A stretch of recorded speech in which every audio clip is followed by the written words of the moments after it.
Gũkũ ũkuona timu yakwa mũcere kana Nyandarua kwa waru, itũngũrũ na nyeni.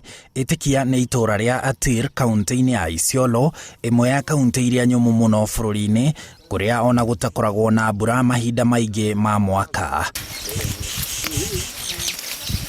Ũkengu na ũruru ũyũ wothe umanĩte na tabarĩra ici cia maaĩ iria ciakĩtwo nĩ thirikari ya kĩbũrũri ĩrĩ ũnyitanĩri na thirikari ya kaunti ya ISIOLO, na maaĩ maya matuĩkĩte kiguni kũrĩ aikari. Mungu alifungua njia tukachimbiwa maji na Afya Plus. Alafu Kenya Rapid wakakuja wakatutolea nje. Tukaanza kuona kweli maji ndio hii. Sisi kama kina mama tulifurahi sana. Hata maisha huko wa watu imebadilika. Tuliweza kupata maji ya mvugo, pia kukunya na kulima.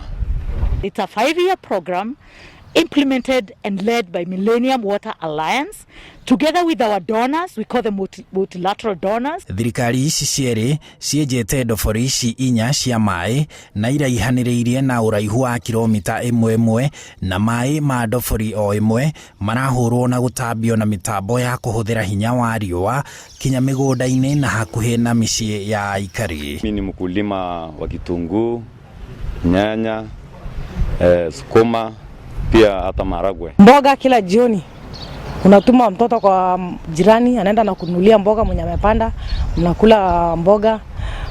Kitunguu atununui, tumelima. Kila mtu amepotesha akili sasa kulima. Mtu mwingine analima kitunguu, mwingine analima nyanya. Hasa kama wakati wa mvua tunaweka mahindi kikatika, unatumia hiyo maji tu ya sola. Na kuona ISIOLO nĩ bũrũri wa ũrĩithia wa mahiũ na njĩra nene, aikari aya nĩ makeneire atĩ ona mĩharatĩ-inĩ ĩno mahiũ mao maranyotorerwo kuo nĩ thirikari. Tulikuwa tukibahatisha tukipanda mahindi na maragwe, mvua ikosa kutosha inakauka, tunakaa hivyo.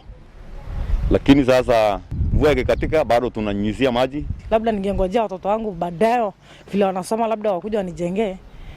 Lakini kulingana vile hiyo maji imekuja, nimelima mpaka nikapata pesa ambayo nimejenga nyumba yangu. Mararirikana na kĩeha mĩtangĩko ĩrĩa managerera ya kwaga maaĩ na ndwari iria ciana magũmĩra kumana na kunyua maaĩ marĩ na gĩko na ona magacũngĩrĩria ikuũ. Hiyo tupate maji, tulikuwa tunaishi mto ingine inaitwa Ngaramara. Hasu ambayo sasa ndio ilikuwa nyumbani ambayo tulikuwa tunalima.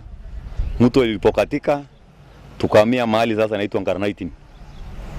Pia hiyo baada tena hiyo mto kuishiishi kidogo ikakatika tena. Sasa ikakuwa maisha ni kila mtu na maisha yake sasa. Ama sasa wakati mvua ilikuwa inanyeshanga, ikinyesha tu kidogo hivi mama anakimbia na bucket wapi? Kwa nyumba huko nyuma.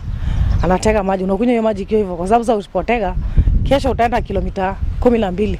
Sasa inabidi tu hiyo unasuia unakunywa tu ikio hivyo. We are hoping that as we work together with the 5 counties where Kenya Rapid has been being implemented, especially here in ISIOLO County, we are hoping that as we move from March 2021 over the next 5 years, we are going to scale up models that are working. Na kuona ndindĩko magũrũ nĩguo kũrũgamĩrĩra thogora wa gũtigĩrĩra mĩtambo ĩno yathũka nĩ yathondekwo, o mũciĩ ũrĩhaga ciringi 100 o mweri kũhũthĩra maaĩ maya na kũrĩma namo handũ ha gweterera thirikari ĩmathondekere yathũka.